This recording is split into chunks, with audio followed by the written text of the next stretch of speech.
नमो अरहन्ताणं नमो सिद्धाणं नमो आर्याणं नमो वज्रायाणं नमो लोये सवसाहुणं शुद्धात्मानमनेकान्तं साधुमुत्तम मंगलम् वन्दे सन्दष्टसिद्ध्यर्थं सन्दष्ट्यर्थप्रकाशकम् मंगलम भगवान वीरो मंगलम गौतम गणे मंगलम कुंद कुंदाज्यो जैन धर्मोस्तु मंगलम सर्वमंगल मंगल्यम सर्वकल्याणकारकम प्रधानम सर्वधर्माणां जैनम जेतु शासनम जे जाया जाने कहे कम कलंक रहे नित्य निरंजनानमय त्यो परम प्रणमे नमः समय साराय स्वानुभूत्या चकाशते चित्तभावाय भावाय सर्वभावांतरच्छिदे। कसाय रहित ही हमारा स्वभाव है और कसाय रहित दशा ही हमारा साज है। कसायों से रहित हमारा स्वभाव होने से, निष्कसाय अकसाय स्वभाव होने से स्वभाव की रुचि होने पर ही, स्वभाव की प्रतीति आने पर ही अनंत कसाएं चली जाती। कर्णन योग का विषय अनंतानुबंधी मिथ्यात्व के साथ ही जाती। देवशास गुरु की प्रतीति होने पर ही, उनके प्रति भक्ति होने पर ही कसाएं स्वयं ही मंद होने लगती है। अति चंचल मन ही भी एकाग्र होता है जिनवाणी के स्वाध्याय से। इसलिए कसाएं मंद कैसे हो, विशुद्धि कैसे बढ़े, कैसे कैसे मत करो। जिनेंद्र भगवंतों की भक्ति, तात्विक भक्ति समझना। एक बहुत सुंदर शब्द लिखा है, तुम गुण चिंतत निज पर विवेक प्रगटे बिगटे कसाएं अनेक। आपत तो कसाएं ही है ना, कसायों की आपत है। तुम गुण चिंतत। बहुत लोग ऐसे प्रश्न करते हैं, इतने दिन साथ सुनते हो गए, अभी तो कुछ कसाएं घटी नहीं। कि सुनने से घटेंगी ये कहाँ लिखा? शास्त्र में जो उपदेश है उसका विचार तो किया ही नहीं। विचार किए बिना आचार कैसे आएगा? सुने पड़े बहुत दिन तो भी काम नहीं चलेगा। और विचार आज का आज ही करे तो आज ही शाम को रिजल्ट आएगा उसका। तत्व विचार वाला जीव ही सम्यक्त्व का अधिकारी होता है। सम्यक्त्व माने सम्यक दर्शन, सम्यक ज्ञान और सम्यक चारित्र। सम्यक्त्व, सम्यकपना। सम्यक्त्व माने अकेला सम्यक दर्शन नहीं, और अकेला सम्यक दर्शन होता ही कहाँ है? सम्यक साथे ज्ञान हो, और सम्यक दृष्टि भवत नियतम ज्ञान वैराग्य शक्ति। सम्यक दर्शन होने पर क्या ज्ञान मिथ्या रह सकता है? चारित्र मिथ्या रह सकता है? वो संयमाचरण अभी नहीं हो पाया, बात अलग है, लेकिन सम्यक्त्व के साथ ही सम्यक्त्वाचरण होगा। सम्यक्त्वाचरण जानते होगे? सम्यक्त्वाचरण, सम्यक्त्वाचरण किसे कहते भैया? सम्यक दर्शन होने पर जो निसंकता आदिक रूप आचरण होता है, निर्भयता का आचरण, समझ में आया ना? निर्भय पने का आचरण भी तो है, निर्वांछकता का आचरण होता है, निर्वांछकता का आचरण भी तो है। भैया ले जी ले लो, हमें जरूरत नहीं है भाई, अभिमान से नहीं भैया हमको नहीं जरूरत। हाँ, ये बात चले का अनादर है। भैया जरूरत तो है नहीं। कसाई की मंत्र जानते हो, आप लेकर के आए इतनी कोई वस्तु लेकर के आए, भैया जरूरत तो है नहीं, अब तुम लाए हो भक्ति से, ला थोड़ी सी दे दो इसमें, बात चले का आदर हो। भैया हम किसी की नहीं, हमको हमारे पास तो है, हमारे पास तो पैसा है। अरे क्या करते तुम्हारे पास बात चल नहीं, पैसा से क्या करो। निशंकता रूप आचरण, निर्वांछकता रूप आचरण, निर्विचिकित्सा रूप आचरण, अंतर में गिलानी नहीं होती तो बाहर में गिलानी रूप नाक मुंह कहां से कोड़ेगा, मुंह कैसे फेरेगा। निर्विचिकित्सा रूप आचरण भी तो होगा। निर्विचिकित्सा रूप आचरण का एक धार्मिक क्षेत्र में बहुत अच्छा अर्थ बताया था, बताओ आपको, अष्टपावड़ में है, उत्साह रूप आचरण। भगवंतों के दर्शन में, जिनवाणी के श्रवण में, तत्व के चिंतन में, सामायिक में, स्वाध्याय में उत्साह रूप आचरण, समझ माना, उत्साह रूप आचरण। धर्म कार्यों में अनुत्साह होना एक विचिकित्सा नाम का दोष है। प्रायः जी अनुकूलताओं में उत्साहित रहते हैं और जरा प्रतिकूलता आने पर अनुत्साहित हो जाते हैं।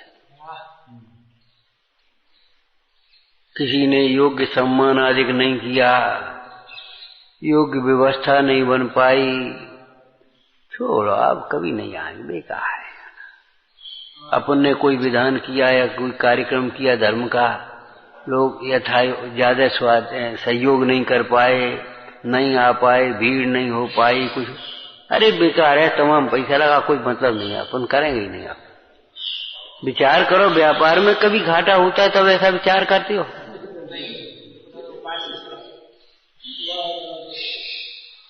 वहां क्यों नहीं करते। रोग का इलाज करते हुए कभी यथा लाभ नहीं होता जैसा हम सोचते, तो अभी चलो आप कोई इलाज करेंगे ही नहीं, छोड़ो, ऐसा करते।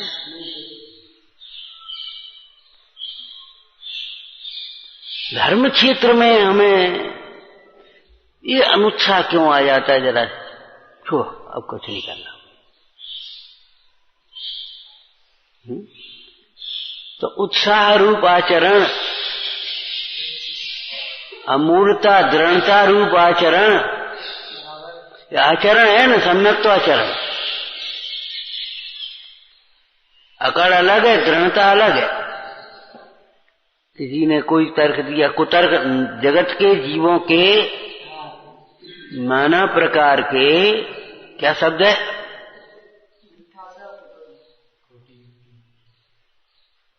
पुरुषार्थ सिद्धिपाय में है, असंगत आचरण,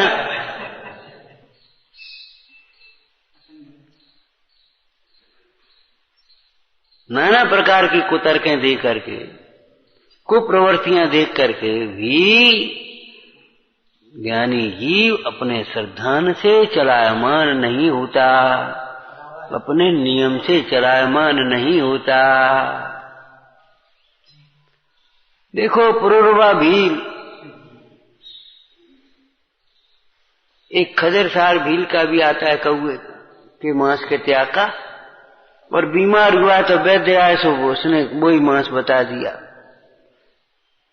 सब लोगों ने तमाम समझाया, अपनी तर्क दी, कोई रोने लगा, कोई कुछ करने लगा, फिर तो भी वह अपने नियम से चलायमान नहीं हुआ, अपनी श्रद्धा से चलायमान नहीं हुआ। यमपाल चांडाल को कैसा हुआ, हम ऐसे हीन लोगों की दृष्टांत दे रहे जिनको तुम हीन मान रहे हो, अपने नियम से चलायमान नहीं हुआ। तो ये अमूर्त ही है, जिसने जैसा कहा वैसी बातों में आ गए, अपने वैसी सुनने लगे ना। सम्यक दृष्टि दुनिया की बातों में आकर के अपने नीति मार्ग को भी नहीं छोड़ता, धर्म मार्ग को तो कैसे छोड़ेगा, मोक्ष मार्ग को। तो क्या अमूर्ता रूप आचरण, उपगुहन रूप आचरण, उपगुहन रूप आचरण बोलना भैया।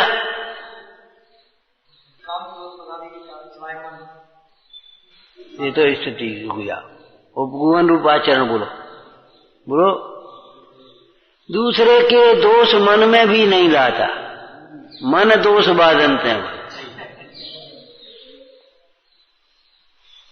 दूसरे के दोषों को मन में भी नहीं चाहता,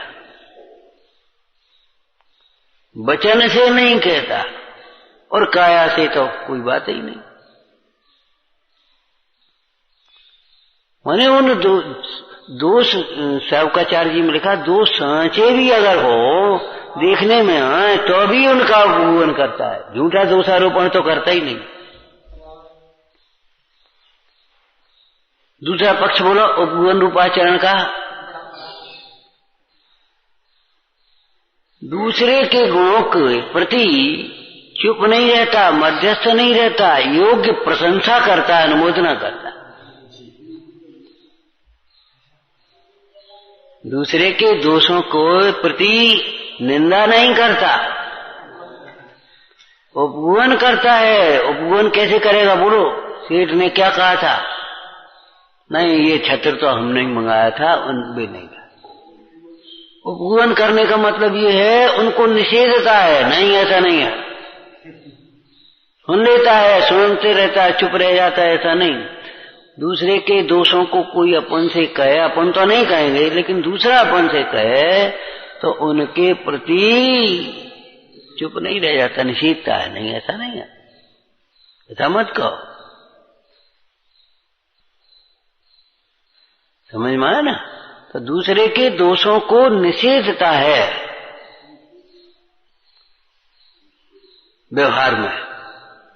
ऐसे ही दूसरे के गुणों के प्रति चुप अपन ठीक है, नहीं नहीं, भावुकता से नहीं। ध्यान रखना एक बात और कह दें, धर्म भावना प्रधान है, भावुकता का नहीं, बिल्कुल मान।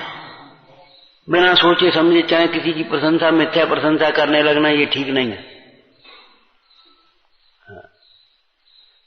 उससे तो तुम और झूठे हो जाओगे। तो दूसरे के गुणों की प्रशंसा करते हैं। बोलो दृष्टांत पद्म पुराण का, रामचंद्र जी वज्रकर्ण ने नमस्कार नहीं किया तो भी क्या कहा? एक सिंगोदर की कथाएं थी, मेरा ही दिया राज्य भोगता है और मुझे ही नमस्कार नहीं करता। बड़ा नियम वाला आ गया देश राजगुरु के नमस्कार का, मैं देखता हूं, और युद्ध के लिए तैयार हो गया। और एक रामचंद्र जी उसके अनुमोदना भी की, उसकी सहयोग भी किया, और फिर पूछा आकर के, जब वज्रकर्ण को बुलाया आकर के बैठ गया, बोले धन्य है तेरे श्रद्धान को, धन्य धन्य है ते जीव नरवा पाए कारज किए, पैसुर नाथ जजे हैं। देखो ये अनुपगुहन, वो उपगुहन रूप आचरण है।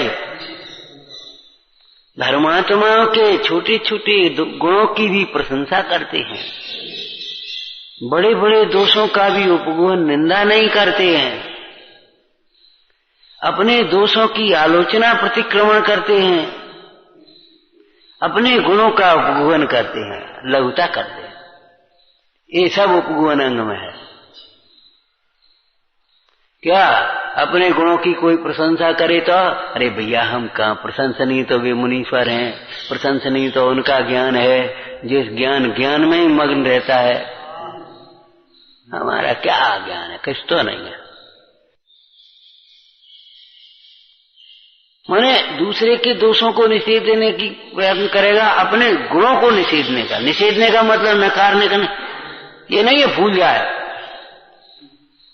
स्वयं अपने को समझने लगे बहुत बड़े हो गए, बहुत गुणवान हो गए हम। अपने गुणों के प्रति लघुता का भाव रखता है।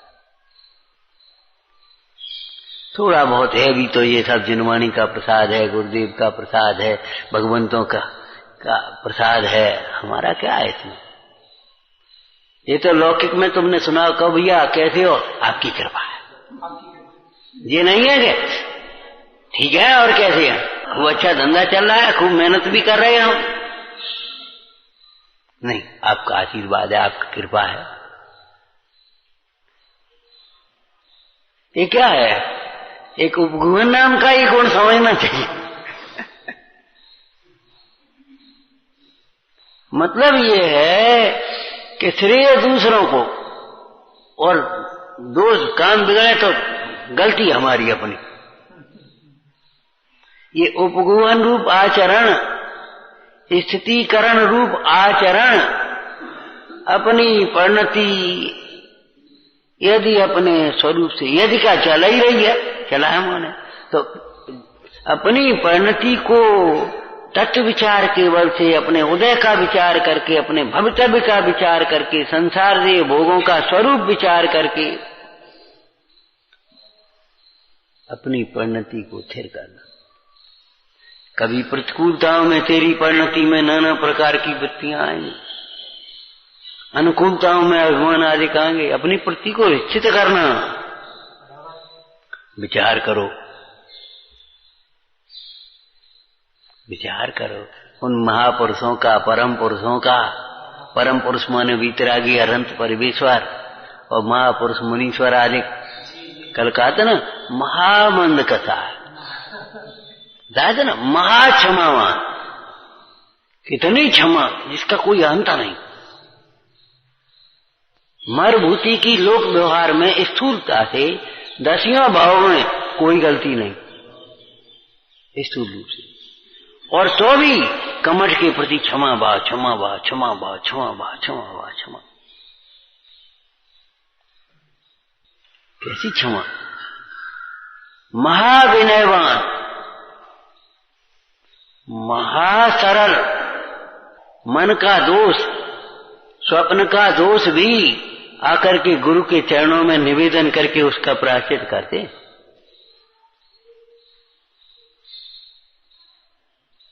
उसने कहा था ना, तुम पूछ लेना। अरे हाँ, तो करें कि नहीं करें? कर लें। अब कोई क्या कहे, क्यों? रोटी तुम्हें दें, रोटी खाओगे तो आप क्या करोगे? तो पानी लाएं। अरे भैया पानी ले लो, अभी एक रोटी और ले लो। नहीं तो रोटी लाएं। आया ना 24 पुराण में, जब द्रौपदी को छुड़ाने के लिए तुम अर्जुन और कृष्ण गए, तो अर्जुन ने कहा, अर्जुन से पूछा, बोलो तुम जा रहे हो क्या? बोलो। अर्जुन ने कहा हम जा रहे हैं, और आज या तो पद्मनाभ रहेगा या हम रहेंगे।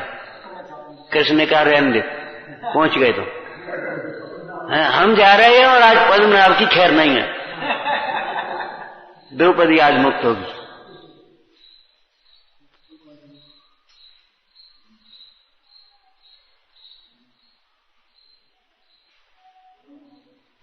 तो हम कर लें, तो हम करें। अरे तो कैसे बोले? अब बता, इतना पढ़े सुने और कैसे बोले? भैया भोजन करोगे? तो का कहे, बोलो कैसे कहे? हे स्वामिन अत्र अत्र तिष्ठ तिष्ठ, प्रतिग्रहण कैसे होता बता? आओ भाई, भैया कल भोजन हमारे यहाँ करना, आज भोजन हमारे यहाँ करना, आज अपना भोजन अपन करना। तुम पूछ लियो, तुम कह दियो, हमें डर लगा तो कर ही नहीं पाओगे, कभी नहीं कर पाओगे। स्थितीकरण अंग, मोक्ष मार्ग में विचलित नहीं होना। अपनी परिणति अगर कदाचित कर्मोदय की तीव्रता में विचलित होती है तो फिर तत्व विचार पूर्वक। अब ये तत्व विचार तो एक ऐसा शब्द हो गया कि अब हमें कुछ लगता ही नहीं है। तत्व है मतलब भवितव्य का विचार करो, उदय का विचार करो। उत्तम क्षमा के प्रसंग में साहबकाचार्य जी में कैसे लिखा है, भैया तुम तो हमारे हितैषी हो, तुमने तो अनेक काम बनाए हैं, आज हमारे कर्म का उदय आ गया, कोई काम बिगड़ गया, इसमें तुम्हारा क्या दोष? तुम क्यों दुखी हो रहे हो? सब काम बिगाड़ दिया तूने। अरे कैसे बोल रहे? बोलना नहीं आता। बोलना क्या, सोचना ही नहीं आता। लगता है इसने बिगाड़ा है तो फिर शब्द बे तो नहीं रहेंगे।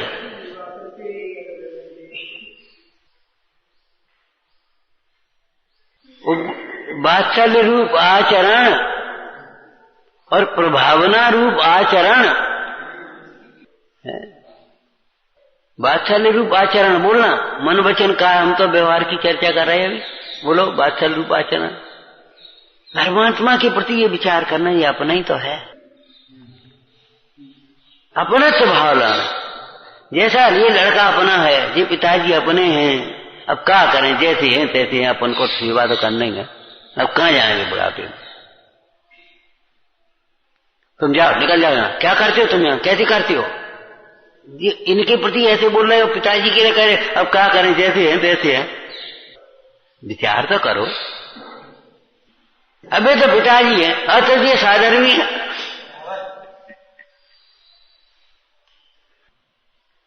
प्रीति भाव रूप विचार करना, प्रीति रूप वचन बोलना। आपका चार पढ़ो, लिखा है ही सब है, हम आपके ही हैं, आप हमारे ही हो, ये घर आपका ही है, आप क्यों घबरा रहे हो? हैं? आप तो शांता है। और मनराज का एक बड़ा सुंदर लिखा है समाधि मन में, अगर छपक कदाचित बोधे में विचलित हो जाए थोड़ा सा, तो भी आचार्य महाराज कहते, सुनो हमने तुम्हें ग्रहण किया समाधि के लिए, बीच में नहीं छोड़ेंगे हम तो। ये हरी धर्मशाला, हमें कोई मतलब नहीं। अरे कैसी बात है करती हो? अब हम तो बीच में नहीं छोड़ेंगे, नैया पक बाहर ही ले जाएंगे।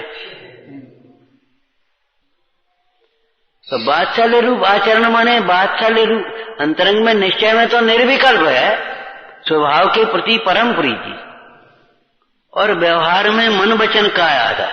तो वात्सल्य रूप विचार करना, अरे छोटा है, गलती बच्चे नहीं करेंगे तो कौन करेगा, बता क्या बात है।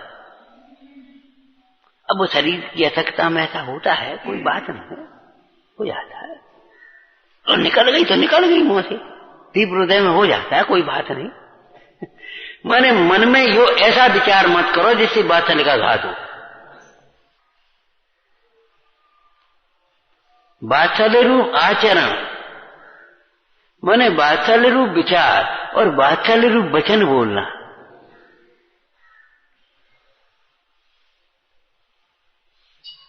यथा योग्य आदर, यथा योग्य स्नेह, सहानुभूति, स्थितीकरण, ऐसे यथा योग्य वचन बोलना।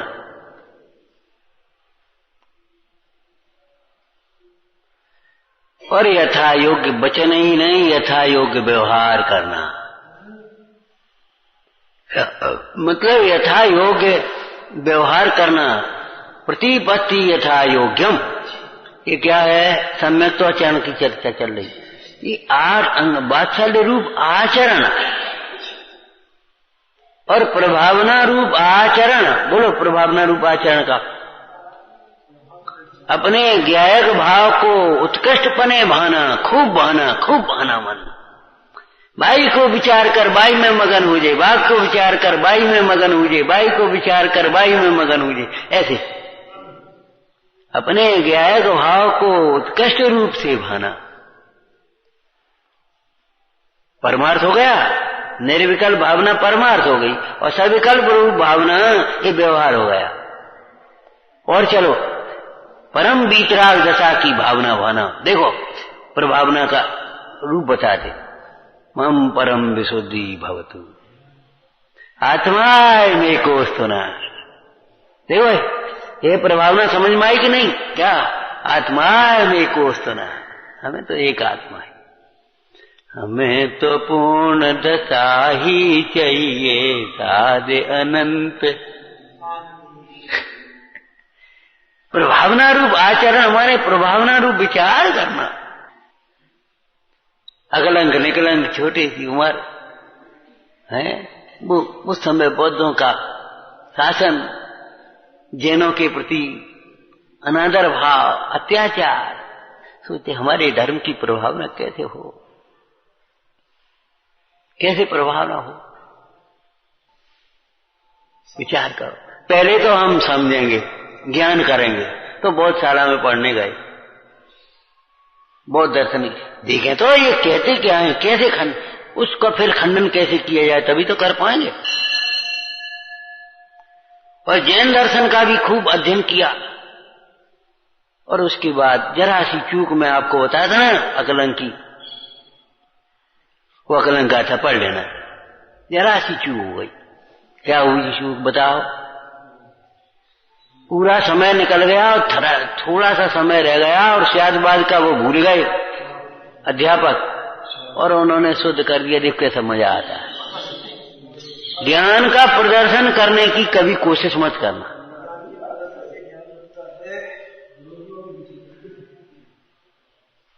अरे और थोड़ी देर कम खा दे, लेकिन वो तो योग था, होना था, वो कोई बात नहीं, हम उनका दोष नहीं देखेंगे, हम तो अपने लिए ये विचार कर रहे। वो तो योग था, तो अकलंक की रक्षा हो गई, लेकिन वो भी निर्ममता से, निर्मोहता से रक्षा हुई। अकलंक को एक बार में याद होता था, निकलंक को 2 बार में। निकलंक छोटा था, अकलंक बड़े थे। अकलंक ने कहा भैया तुम छिप जाओ, नहीं वाह तुम जल्दी, तुम्हारे द्वारा जो प्रभावना होगी तो हमारे द्वारा नहीं होगी, तुम जाओ जल्दी आ जाओ। और संयम ग्रहण किया अपने जिन धर्म की प्रभावना के लिए। दान तपो व्रत पूजा विद्या सहस्त्र जिन धर्म है। आत्मा प्रभाव नियम अपने आत्म स्वरूप को निरंतर भाता है, ये सम्यक्त्वाचरण का प्रभावना रूप आचरण है। प्रभावना रूप आचरण निश्चय हो गया। और ऐसे दान के द्वारा प्रभावना करता है, दान के कृत कारित अनुमोदना के द्वारा प्रभावना करता है। सिंहादिक ने दान की अनुमोदना की थी, श्रीयांश राजा ने दान दिया था वहां वज्रजंग राय और श्रीमती ने। तो ये दान के द्वारा प्रभावना, तप के द्वारा प्रभावना, विद्या के द्वारा प्रभावना, अक्षयों के द्वारा प्रभावना। ये देवादिक जो अक्षय कर दिखाते हैं ना नाना प्रकार के, अथवा ये विद्याधर नाना प्रकार के मंत्र तंत्रों से वो अक्षय के वो प्रसंग है। अक्षयों के द्वारा प्रभावना रूप आचरण, ये है सम्यक्त्वाचरण। 8 प्रकार के मदों से रहित विनय रूप आचरण, मूलता रूप आचरण, ये हो गया मिथ्यात्व के नाश से होने पर। अब अनंतानुबंधी के नाश से बोलो। न्याय रूप आचरण, अवक्ष भक्षण के त्याग रूप आचरण, अनीति के त्याग रूप अर्थात नीति रूप आचरण, ये सम्यक्त्वाचरण है। सम्यक दर्शन के साथ ही होता है। तो सम्यक्त माने सम्यक दर्शन, सम्यक ज्ञान, सम्यक ज्ञान। अहिंसा रूप आचरण, सत्य रूप आचरण, अचौर रूप आचरण, शील रूप आचरण और संतोष परिग्रह परिमाण रूप आचरण। अब देखो, ये जो जब तक अभ्यास रूप रहता है तब तक सम्यक्त्वाचरण का ही अंग है। और जब एक देश त्याग की प्रतिज्ञा रूप हो जाता है, निरतिचार व्रत हो जाते हैं, तब वह देश संयम कहलाता है। और संपूर्ण त्याग रूप आचरण हो जाता है, तब वो सकल संयम महाव्रत कहलाते। तो भले संयमाचरण अभी नहीं है, क्या लिखा? चरित मोवश लेस न संयम, ये नहीं लिखा लेस न आचरण। ध्यान रखना।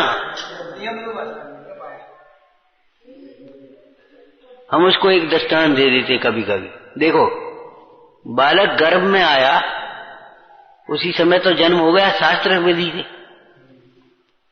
9 महीने गर्भ में उसका शरीर बढ़ेगा, पलेगा, पुछेगा। लेकिन लोक व्यवहार में जन्म कब कहलाता है? जब गर्भ से बाहर आता है। जब गर्भ से बाहर आता है तब उसका जन्म कहा जाता है। लेकिन शास्त्रीय विधि से जन्म तो उसी समय हो गया ना। जब कहीं मनुष्य गति कैसे कहते? बालबोध में से बोलना, कोई बोले तो। हाँ, जब कोई जीव किसी कहीं से मरकर जन्म लेता, तो देखो गर्भ के समय जन्म लिया उसने कि नहीं लिया, लेकिन उसको गर्भ कह देते हैं। और जब गर्भ से बाहर आता तो उसको जन्म कहते हैं। ऐसे ही जब तक संयम नहीं है तब तक उसे असंयम कहते हैं। लेकिन असंयमी मिथ्या दृष्टि जैसा असंयमी नहीं है। चौथे गुणस्थान वाला जीव मिथ्या दृष्टि जैसा असंयमी नहीं है और पंचम गुणस्थान जैसा संयम नहीं है। ऐसे विचारना, आचरण उसका साथ में है। इसलिए सम्यक तो अकेला कहां? घबराते क्यों? अकेले सम्यक दर्शन से थोड़ी मोक्ष होता है। अकेला सम्यक दर्शन होता ही नहीं किसी को। कौन ने कहा अकेला सम्यक दर्शन होता है? तो कसायों की मंदता देखो, मनराज महामंद कसाय लिखी ना, कैसे कितनी कसाय रह गई, कितनी मिट गई।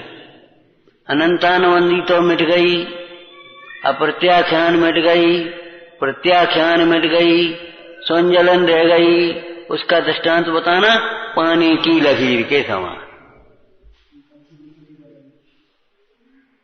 और तो भी वे मनराज कैसे विचारते हैं, कैसे चिंतन, अभी तो बहुत राग बाकी।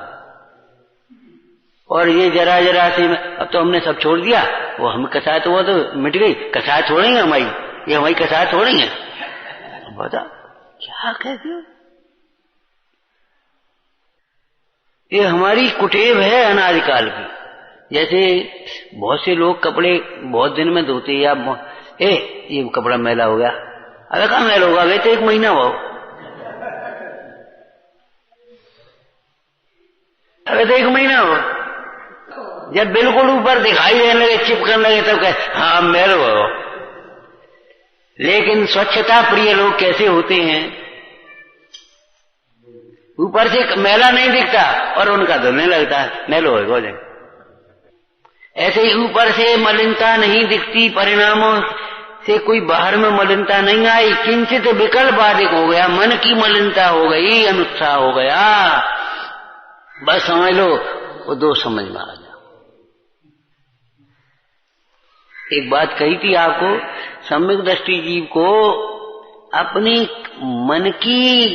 मन में विकल्प आने का भी जितना गिलानी परिणाम रहता है, दूर करने का भाव रहता है।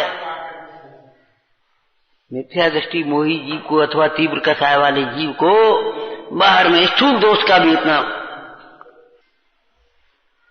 देशभूषण कुलभूषण दोनों राजकुमार, अनजाने में बहन के प्रति भाव आ गया। अनजाने में ही तो आया, जानबूझ कर किया नहीं।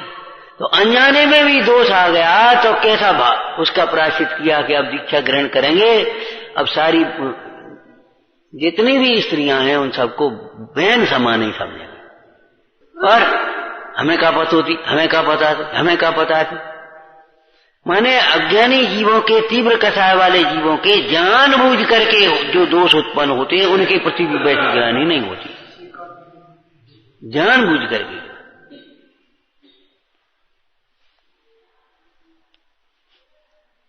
इनके अनजाने में हो जाने वाले दोषों के प्रति जैसी गिलानी है, जैसी दूर करने के लिए उद्यम है, सावधानी है, ज्ञानियों को, अज्ञानी जीव को, तीव्र कसाय वाले जीव को जानबूझ करके दोष हो रहे तो बड़ी अच्छी है। तो कोई गलती हो तो क्षमा करो, कोई गलती हो तो, वैसे तो हमारे हिसाब से तो कुछ है नहीं।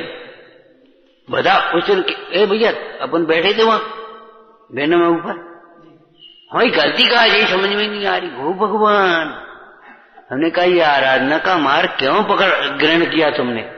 वो ये मार्ग क्यों लिया? आराधना करने के लिए व्रत लिया हमने, सही है? तुझे बताओ 20 वर्ष में तुमने कितनी आराधना करी, कितनी तुम्हारी विशुद्धता बढ़ी, कितनी निष्फलता आई, कितनी प्रसन्नता आई। सोचो, कोई दोष, कोई गलती, अपराध, अब हमें समझ में ही नहीं आ रहा भाई क्या गलती, अब बताओ क्या करें। तो सब सही चल रहा है जो कुछ है। जो ये है तीव्र कसाय का चिन्ह, ये मन कसाय।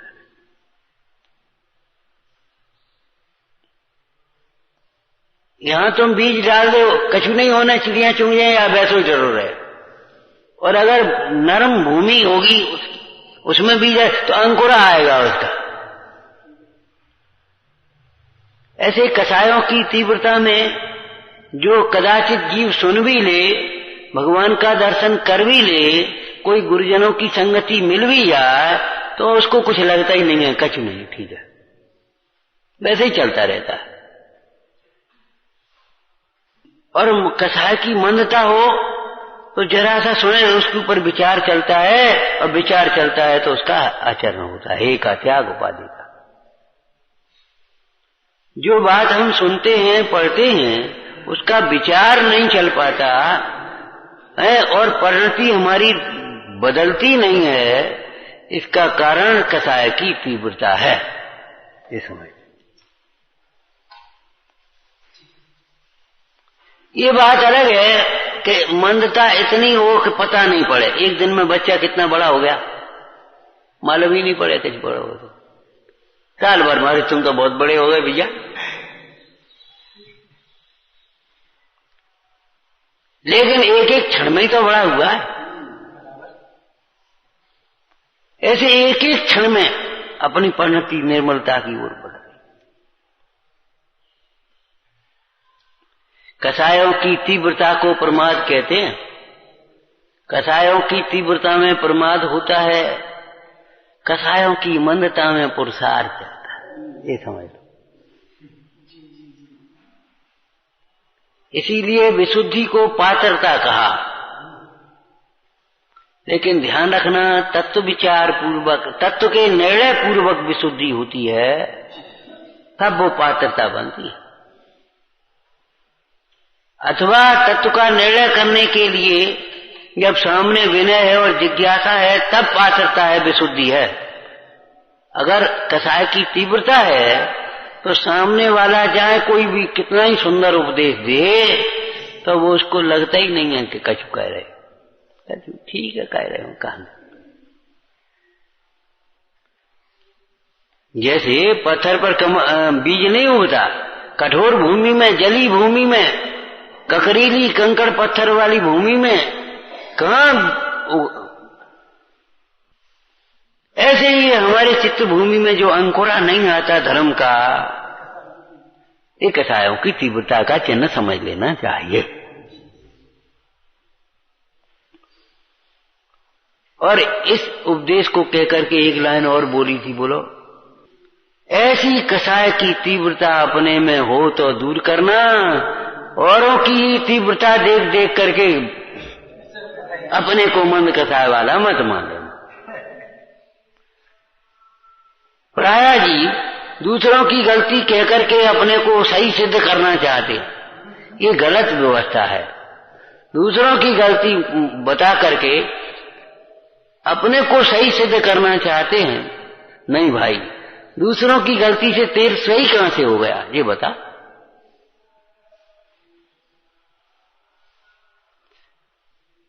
दूसरों की कसाय तीव्र सिद्ध करके अपनी कसाय को मंद सिद्ध करना चाह रहा, दूसरे को अज्ञानी समझ करके कह करके सिद्ध करके अपने को ज्ञानी सिद्ध करना चाहता। एक ट्वीन आपने सुनी है, ये सब व्यवहारवासी है, ये निश्चयवासी है,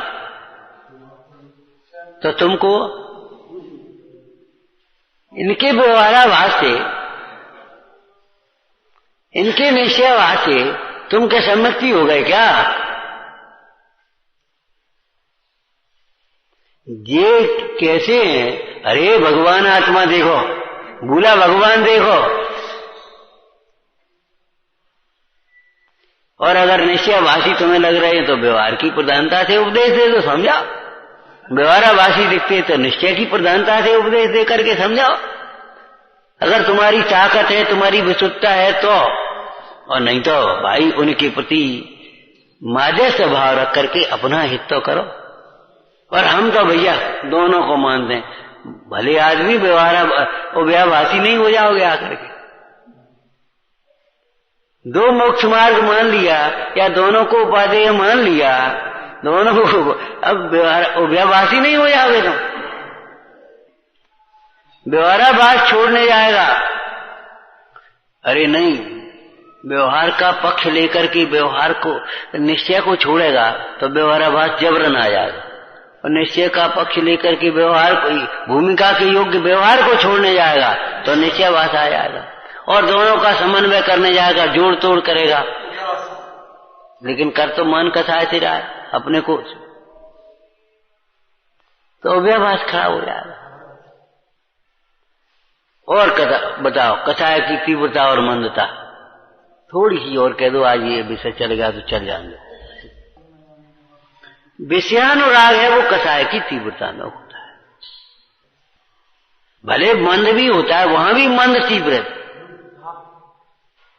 कृष्ण लेस्या से नील लेस्या का परिणाम मंद है, नील से कापोत का मंद है, लेकिन तीनों के तीनों अशुभ में चलेगा कि नहीं चलेगा बोलो। एक बात। दूसरे सुनो, एक एक लेस्या में भी तीव्रतम, मंदतम, ऐसे भेद है कि नहीं? इसलिए तुम बहुत सूक्ष्मता से, भैया उपयोग सूक्ष्म चाहिए। आत्मा सूक्ष्म है, आत्मा की आराधना भी सूक्ष्म है, इसलिए सूक्ष्म उपयोग पूर्वक ही आत्मा के आराधक बना जा सकता है। पंडित जी ने एक तीव्र कसाय की चर्चा और लिखी 9वें अधिकार में। तीव्र कसाई उद्यम करे तो पाप का ही करे, तीव्र कसाई उद्यम करे तो पाप का ही करे, और मंद कसाय भी हो तो भी जब तक यथार्थ उपदेश का ग्रहण न हो तब तक उसको मंद प्रमाद रूप प्रवृत्ता है। ठीक है, अब जो है तो आराम से लेटे हैं, आराम से बैठे हैं, बढ़िया चल रहा है। बढ़िया तो तब पता पड़े जब प्रतिकूलता आ जाए, सोई अज्ञान पर बढ़िया पता पड़ जाए। क्रोध का प्रसंग नहीं है और क्रोध नहीं है तो क्षमा थोड़ी हो गई। क्रोध का प्रसंग होने पर भी क्रोध नहीं होना, मान का प्रसंग होने पर भी मान नहीं होना, देह छूटने का भी प्रसंग बन जाए तो अभी मायाचार नहीं होना, ऐसे ही भूखे बैठे हैं तो अभी लोभ लालच नहीं आना। माने कसाय के प्रसंग में कसाय नहीं होता, वह कसाय भाव की बात है। अब कसाय का प्रसंग नहीं और कसाय व्यक्त नहीं हो रही, इसे क्या मतलब हुआ?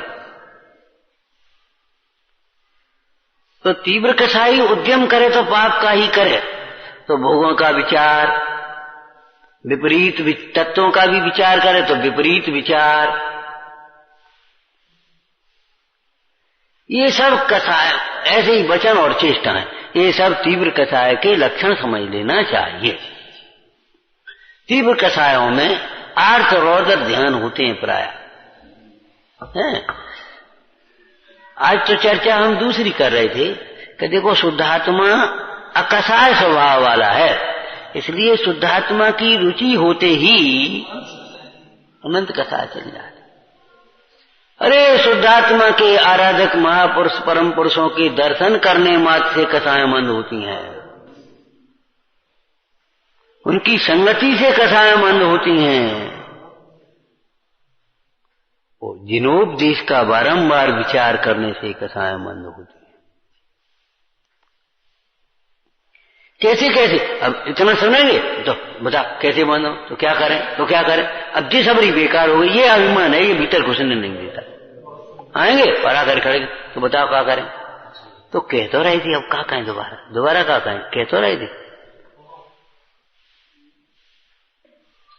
और जो कह रहे थे सो भी नोट है, पूरा याद है, और जो दूसरों को जाकर के फिर वो समझाएं। हमें जिनवाणी का अभ्यास करना चाहिए, हमें तत्व का विचार करना चाहिए, हमें भगवान की भक्ति करना चाहिए, और अपन के लिए तो बताओ क्या करें। तो तीव्र कसाई उद्यम करे तो पाप का ही करे, माने उद्यम में विचार वचन चेष्टा विषयों के बारे में प्रसार। यहाँ हमें मान सम्मान कैसे मिले जी सोचते हैं, यहाँ हमारी इच्छा की पूर्ति कैसे हो ये सोचते हैं, यहाँ हमारी प्रमाद का पोषण कैसे हो ये सोचते हैं। अरे रे प्रभु, ये है तीव्र कसाई।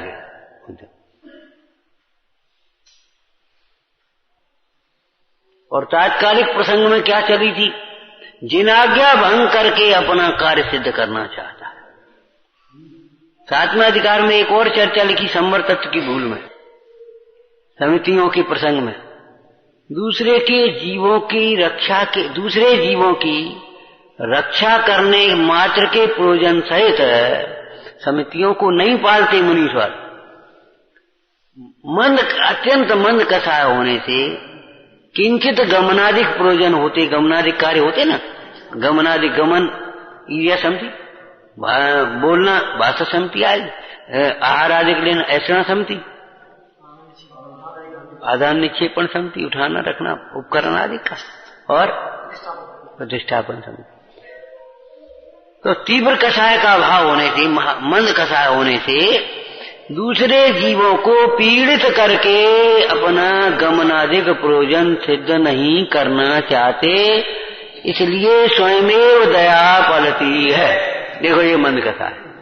अब मंद कषाय का एक चिन्ह आ गया, दूसरे जीवों को नीचा दिखा करके, हाँ, दूसरे जीवों को पीड़ित करके अपना प्रयोजन सिद्ध नहीं करना चाहता, दूसरे के अधिकार का हनन करके अधिकारी नहीं होना चाहता, दूसरे की लाइन में से आगे घुस करके एकदम अपन बड़प्पन नहीं बनाना चाहेगा। कितने प्रसंग है, माने कसाय आने पर भी जिनाज्ञा भंग नहीं करेगा, ये कहने का मतलब है। अगर जिनाज्ञा भंग करके अपने इच्छाओं की पूर्ति करना चाहता है, विषयों को प्राप्त करना चाहता है, तो समझ लेना चाहिए कसाय की तीव्रता। स्वयमेव दया पलती है, एक रखा ना, अब आगे चल रहे, स्वयमेव सत्य पलता है, स्वयमेव अचौर्य पलता है, स्वयमेव संयम पलता है, शील पलता है, स्वयमेव है संतोष पलता है।